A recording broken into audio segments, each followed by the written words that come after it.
Existe um padrão na história financeira que quase ninguém percebe. Um padrão que se repetiu diversas vezes nas últimas décadas. Em todos esses momentos aconteceu exatamente a mesma coisa.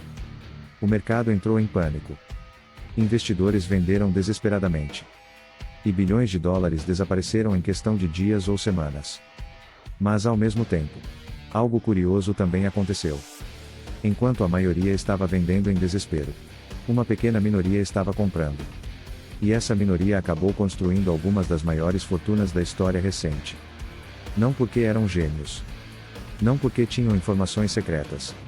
Mas porque entenderam algo simples e extremamente poderoso: as maiores oportunidades financeiras quase sempre aparecem disfarçadas de crise. Como os ciclos do mercado funcionam? Para entender isso, primeiro precisamos olhar para como os ciclos de mercado realmente funcionam. Tudo começa com um período de crescimento. A economia melhora.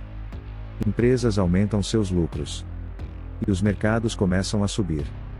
No início, o sentimento é de cautela. Investidores ainda lembram da última crise. Mas conforme os preços continuam subindo, o medo vai sendo substituído por confiança.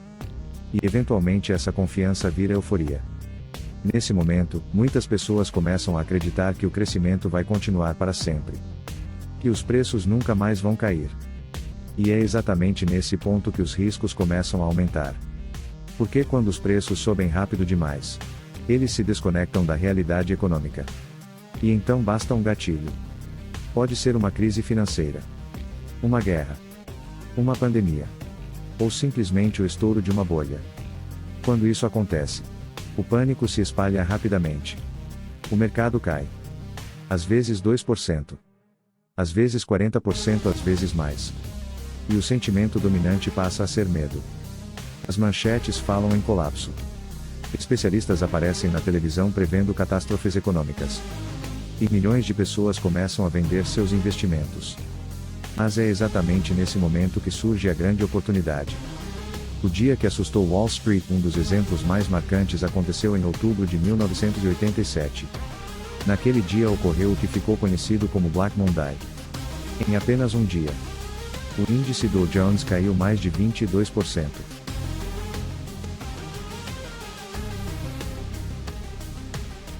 Foi a maior queda diária da história do mercado americano.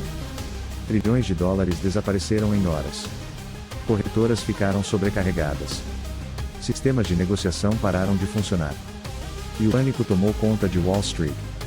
Os jornais do dia seguinte falavam em colapso do sistema financeiro. Alguns especialistas chegaram a prever uma nova Grande Depressão. Muitos investidores venderam tudo naquele momento, aceitando grandes prejuízos. Porque acreditavam que o mercado continuaria caindo. Mas o que aconteceu depois surpreendeu muita gente. O mercado começou a se recuperar. E em menos de 2 anos, já havia recuperado todas as perdas. Nos anos seguintes, o crescimento continuou. Quem vendeu no pânico perdeu uma das maiores altas da história. Mas quem teve calma, ou até comprou durante o crash, acabou sendo extremamente recompensado. A bolha da internet, algo semelhante aconteceu novamente no início dos anos 2000. Durante os anos 90 houve uma enorme euforia em torno da internet. Investidores acreditavam que qualquer empresa ligada à tecnologia se tornaria gigante. O resultado foi uma bolha. Quando ela estourou, o índice Nasdaq caiu cerca de 78%. Muitas empresas desapareceram. Startups que haviam recebido bilhões em investimentos simplesmente quebraram. A narrativa dominante na época era que a internet havia sido apenas uma moda passageira. Mas entre as empresas que sobreviveram, estava uma que hoje todo mundo conhece: a Amazon. Durante o crash das empresas de tecnologia, as ações da Amazon caíram cerca de 94%. Muitos investidores acreditaram que a empresa iria falir. E venderam. Mas a empresa continuou crescendo. Ajustou seu modelo de negócio. Expandiu suas operações. E acabou se tornando uma das maiores empresas do mundo. Quem comprou ações naquele momento de pânico, viu seu investimento multiplicar muitas vezes ao longo dos anos seguintes. A crise financeira de 2008, outro exemplo impressionante, aconteceu em 2008. A crise financeira global abalou o sistema bancário. Grandes instituições entraram em colapso. O banco Lehman Brothers quebrou. Mercados ao redor do mundo despencaram. O índice S&P 500 caiu mais de 50%. Era difícil encontrar alguém otimista naquele momento. A maioria das pessoas acreditava que a economia levaria décadas para se recuperar. Mas o fundo do mercado ocorreu em março de 2009. E nos anos seguintes, o mercado entrou em uma das maiores fases de crescimento da história. Empresas de tecnologia cresceram exponencialmente. Novos modelos de negócio surgiram. E investidores que compraram durante aquele momento de medo extremo viram seus investimentos multiplicarem várias vezes. O crash da pandemia. Mais recentemente tivemos outro exemplo claro. Em março de 2020, a pandemia provocou um dos crashes mais rápidos da história. O mercado caiu cerca de 35% em poucas semanas. O medo era enorme. Economias estavam sendo fechadas. Empresas paravam suas operações. E milhões de pessoas perderam seus empregos. Mas novamente, o mercado acabou se recuperando muito mais rápido do que a maioria esperava. Em cerca de um ano e meio, os índices já haviam dobrado de valor. Algumas empresas tiveram valorizações ainda maiores. O que mais uma vez confirmou o mesmo padrão. Crises provocam pânico. Mas também criam oportunidades extraordinárias. Por que a maioria sempre perde? A grande pergunta é: por que a maioria das pessoas não aproveita essas oportunidades? A resposta está na psicologia humana. Durante milhões de anos de evolução, nosso cérebro foi programado para reagir rapidamente ao perigo.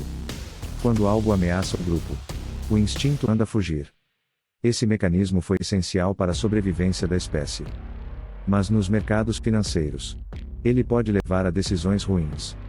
Quando os preços caem rapidamente, o medo toma conta. E vender parece ser a única forma de se proteger. Mas muitas vezes esse é exatamente o pior momento para sair do mercado. Porque as quedas mais fortes costumam acontecer perto do fundo. E as recuperações podem começar quando quase ninguém espera. Como investidores experientes agem? Investidores que conseguem atravessar crises geralmente seguem alguns princípios simples. Primeiro, eles pensam no longo prazo. Sabem que os mercados passam por ciclos. E que crises fazem parte desse processo. Segundo, eles evitam tentar prever exatamente o fundo do mercado.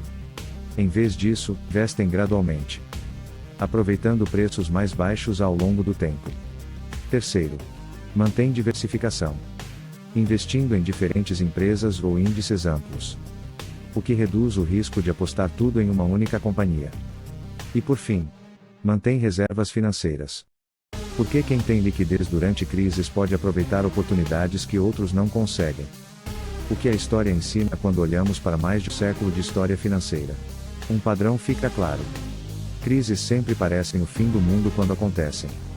Mas muitas vezes acabam sendo momentos decisivos para a construção de riqueza. Isso não significa que todo investimento feito em crises dará certo. Nem que o mercado nunca enfrentará dificuldades. Mas a história mostra que economias se adaptam. Empresas inovam. E novos ciclos de crescimento surgem. A próxima grande oportunidade. A pergunta agora é simples. Quando a próxima grande crise chegar, como você vai reagir? Vai agir como a maioria, movido pelo medo? Ou vai conseguir olhar para o longo prazo e reconhecer que momentos de pânico também podem trazer oportunidades? Porque a história mostra algo muito interessante. As maiores oportunidades financeiras quase nunca aparecem com aparência de oportunidade. Elas chegam disfarçadas de crise. E apenas quem consegue enxergar além do medo do momento consegue aproveitá-las. Como se preparar para a próxima crise? Agora surge a pergunta mais importante de todas. Se crises são inevitáveis, como alguém comum pode realmente se preparar para aproveitar essas oportunidades? A resposta não está em prever o momento exato da próxima queda. Na verdade, tentar prever o timing do mercado é uma das tarefas mais difíceis que existem. Mesmo grandes gestores de fundos frequentemente erram quando tentam fazer isso. Por isso, investidores experientes pensam de forma diferente. Eles não tentam prever a próxima crise. Eles se preparam estruturalmente para quando ela chegar.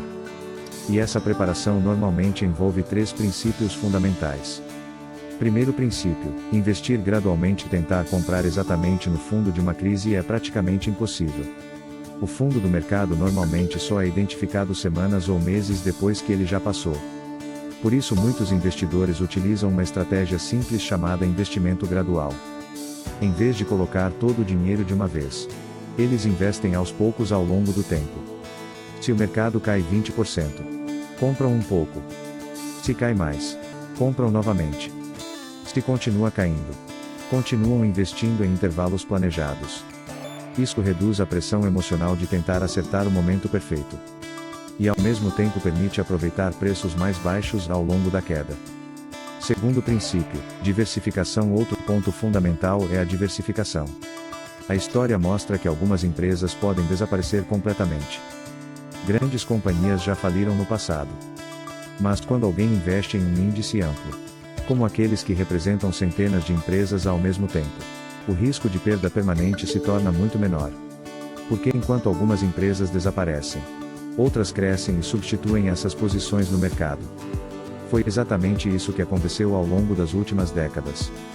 Novas empresas surgiram. Novas tecnologias apareceram. E o mercado como um todo continuou crescendo. Terceiro princípio, manter liquidez. Talvez o ponto mais importante seja ter capital disponível quando oportunidades aparecem. Durante crises, muitas pessoas são obrigadas a vender investimentos porque precisam de dinheiro imediato. Quem tem reservas financeiras não enfrenta esse problema. Pelo contrário, pode aproveitar os momentos de queda para comprar ativos a preços muito mais baixos. Por isso muitos investidores mantêm camadas de proteção financeira. Primeiro um fundo de emergência. Depois investimentos de longo prazo. E às vezes até uma pequena reserva destinada exclusivamente para aproveitar oportunidades de mercado. A mentalidade que faz diferença, mas talvez o maior diferencial entre quem constrói riqueza ao longo das décadas e quem não consegue. Não seja apenas estratégia. Seja mentalidade. Durante momentos de crise, o ambiente é dominado pelo medo. Notícias negativas aparecem todos os dias. Especialistas discutem cenários pessimistas. E parece que o mundo está entrando em colapso. Nessas horas, manter calma e disciplina se torna extremamente difícil. Mas é exatamente nesses momentos que as decisões mais importantes são tomadas. Porque quando todo mundo está correndo na mesma direção, quem consegue pensar de forma independente pode encontrar oportunidades únicas. A lição mais importante da história financeira, se existe uma grande lição que a história dos mercados ensina, é que crises fazem parte do sistema. Elas acontecem repetidamente. E provavelmente continuarão acontecendo no futuro. Mas também é verdade que depois de cada grande crise, novos ciclos de crescimento surgiram. Novas empresas lideraram a economia. Novas tecnologias transformaram o mundo. E investidores que participaram desses ciclos foram recompensados ao longo do tempo. Isso não significa que o caminho seja fácil. Nem que não existam riscos. Mas significa que entender esses ciclos pode mudar completamente a forma como alguém vê o mercado. O que você fará na próxima crise? Agora imagine o seguinte cenário. Algum dia no futuro, uma nova crise surgirá. O mercado cairá rapidamente. As manchetes falarão em desastre. E muitas pessoas entrarão em pânico. Quando esse momento chegar, existirão duas reações possíveis. A reação da maioria, movida pelo medo. E a reação da minoria, que entende que momentos de grande incerteza também podem trazer grandes oportunidades. A diferença entre essas duas reações pode determinar resultados completamente diferentes ao longo de uma vida financeira. Porque, como a história mostrou repetidamente, as maiores oportunidades da década quase sempre aparecem quando o medo domina o mercado. E apenas quem consegue enxergar além desse medo, consegue aproveitá-las. Se você quer entender melhor como funcionam os ciclos da economia global, como crises impactam mercados, e como grandes eventos podem transformar o cenário financeiro mundial, se inscreva no canal. Aqui nós analisamos exatamente esses movimentos. Porque entender o passado pode ser uma das melhores formas de se preparar para o futuro.